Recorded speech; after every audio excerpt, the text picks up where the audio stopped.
What if you could literally architect a fairer future for an entire nation? Well, today we are diving deep into a massive idea for Nigeria, building a brand new digital foundation to create a more equitable society for every single person.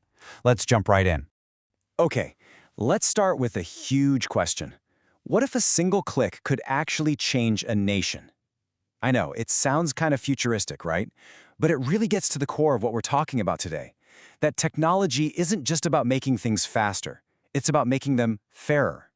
And to really get why this matters so much, you have to picture the daily reality. For millions of people in Nigeria, doing simple, essential things, getting an ID card, accessing a government service, even just opening a bank account, it's all tangled up in a mountain of paperwork and these long, super frustrating delays. It's a system just full of friction. And look, these aren't just little inconveniences we're talking about.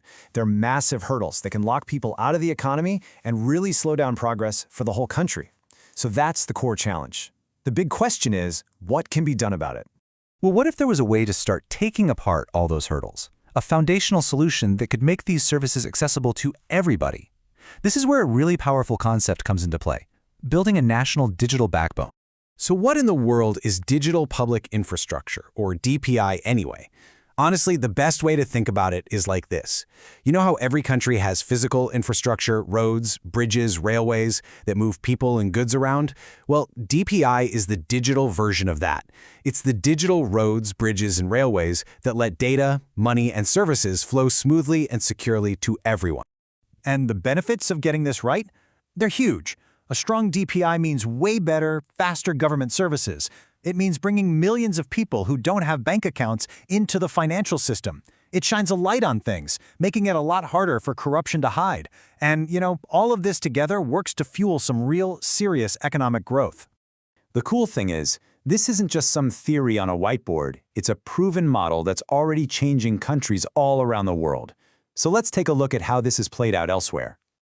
You can see the power of this stuff in action all over the globe. I mean, just look at India's Aadhaar system. It gave over 1 billion people a unique digital identity. Or pop over to Brazil, where their Pix payment system has more than 100 million users. Then you've got Estonia, a tiny country that built something called X-Road, which lets government data just flow seamlessly. And what's really interesting is that Nigeria already has a blueprint for a national health data system. Each one of these is a piece of the puzzle, showing exactly what's possible. Okay, but let's be realistic. Building something this ambitious is never, ever simple.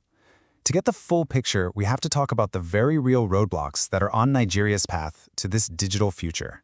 The first, and honestly the biggest challenge, is physical. You can't build a digital superhighway without, the actual highway. This means there needs to be a massive investment in broadband to connect the whole country, and just as important, a reliable and sustainable energy grid to keep the lights on and the data flowing.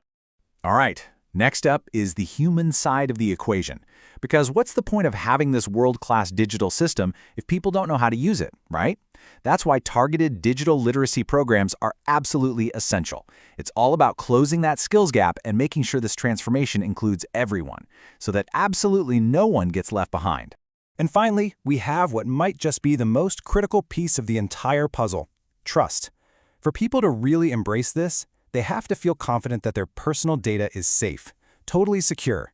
This means building a fortress of strong cybersecurity and data protection rules. Because without that trust, the whole system is pretty much dead in the water. So yes, the challenges are very real, but they're not impossible to overcome. And that brings us to the roadmap, a clear, actionable plan for actually building Nigeria's digital future.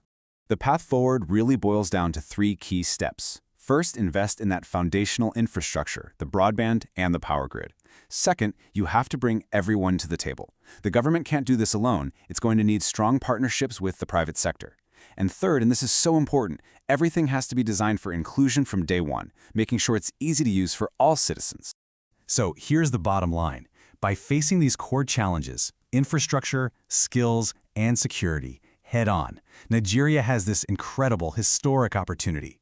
It's a chance to unlock the full potential of a digital foundation and build a society that is truly more equitable and more prosperous for everyone. Which really leaves us with one last big question. The technology is there. The blueprint is clear. So the question isn't really if this is possible anymore, but how it's going to get done. Can Nigeria build these digital bridges to a more equitable future? Thanks so much for joining us.